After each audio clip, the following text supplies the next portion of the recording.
il n'est pas inhabituel que des pays stockent leurs réserves d'or dans un autre pays. Cette pratique a commencé pendant la Seconde Guerre mondiale, après que beaucoup d'or ait été déplacé pour éviter le vol. Après la guerre, certains pays, dont les gouvernements estimaient ne pas disposer de facilités de stockage fiables pour leur or, ont décidé de le stocker dans un réseau de différentes banques, situées dans des pays disposant de facilités de stockage sécurisées. L'un des pays les plus en vue avec une facilité de stockage d'or sécurisée est les États-Unis, qui détient actuellement la plus grande réserve d'or au monde, avec 80% de son or appartenant à d'autres pays. Cela signifie que les pays font confiance aux États-Unis pour garder leurs réserves d'or en sécurité. Cependant, il semble que cette confiance commence à s'effriter, car des pays d'Afrique et du Moyen-Orient ont décidé de rapatrier leurs réserves d'or des États-Unis. Cela signifie simplement que les pays africains et du Moyen-Orient ont décidé de retirer leurs réserves d'or, qui étaient stockées aux États-Unis, pour les ramener chez eux. Fait intéressant, les pays africains qui ont décidé de rapatrier leur or des États-Unis sont ceux qui sont pro-américains. C'est-à-dire qu'ils ont une très bonne relation avec les États-Unis. Ces pays sont le Nigeria, le Ghana, le Cameroun et le Sénégal. L'Afrique du Sud, l'Égypte, ainsi que l'Arabie Saoudite au Moyen-Orient, ont également exprimé leur décision de rapatrier leur or des États-Unis. La question maintenant est pourquoi ? Pourquoi ces pays ont-ils décidé de rapatrier leur or à ce moment-là ? Eh bien, pour le Nigeria, la décision de rapatrier ses réserves d'or des États-Unis est simplement une position proactive pour protéger sa richesse. Selon le journal d'État des médias nigérians, cette décision est une réponse aux préoccupations croissantes concernant la récession de l'économie américaine. La publication souligne également que la décision reflète la détermination du Nigeria à affirmer sa souveraineté et à poursuivre son indépendance sur la scène mondiale. Ainsi, en prenant le contrôle de ses réserves d'or, le Nigeria peut démontrer sa capacité à gérer ses affaires sans ingérence extérieure.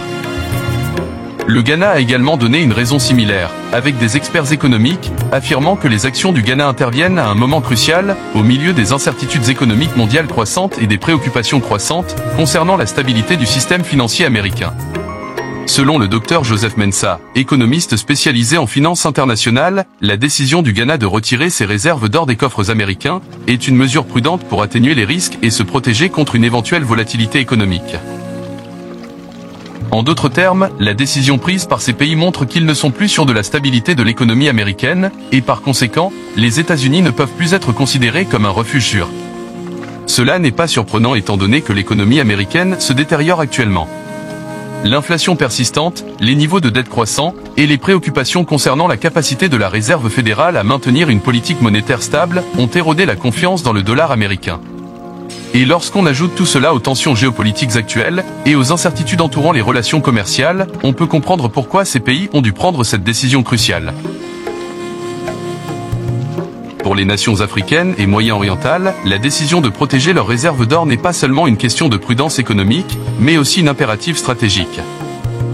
Vous voyez, bien que l'étalon or ait été aboli il y a des décennies, les pays décident encore de conserver des réserves d'or, car il s'agit d'une forme d'assurance contre les troubles économiques, la dépréciation de la monnaie et l'instabilité géopolitique. En rapatriant leurs réserves d'or, ces pays cherchent donc à se protéger d'une éventuelle contagion financière, et à sécuriser leurs richesses à l'intérieur de leurs frontières.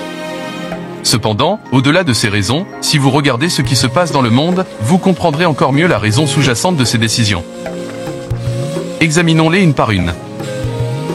En 2022, les États-Unis ont pris une décision audacieuse que l'on peut dire être le catalyseur de cette décision actuelle.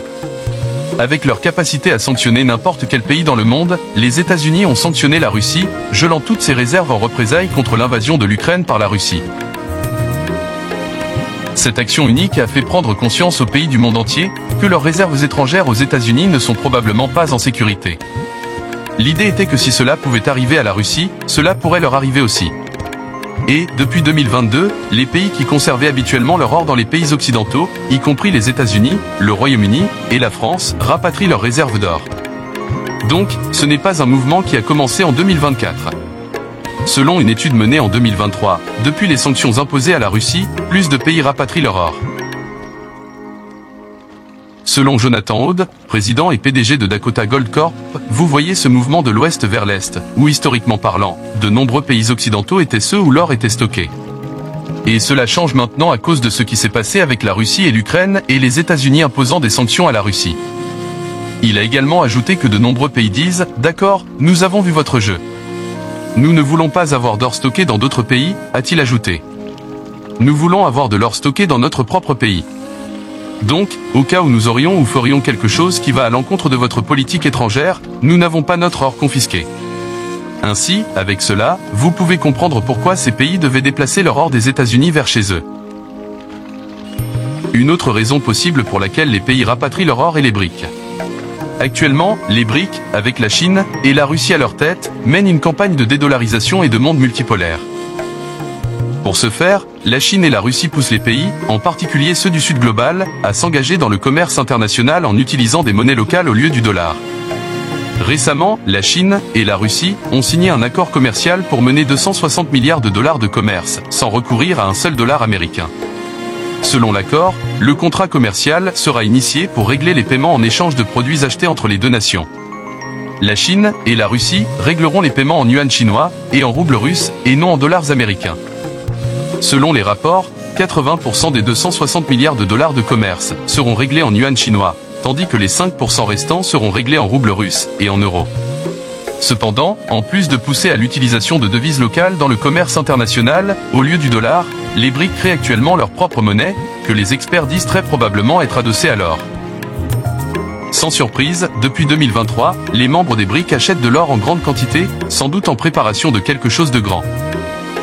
Maintenant, si vous observez de près, certains de ces pays qui ont récemment exprimé leur intention de rapatrier leur or des États-Unis, sont soit ceux qui ont exprimé leur désir de rejoindre les BRICS, comme le Nigeria et le Sénégal, soit déjà membres de l'Alliance des BRICS, comme l'Égypte et l'Arabie Saoudite.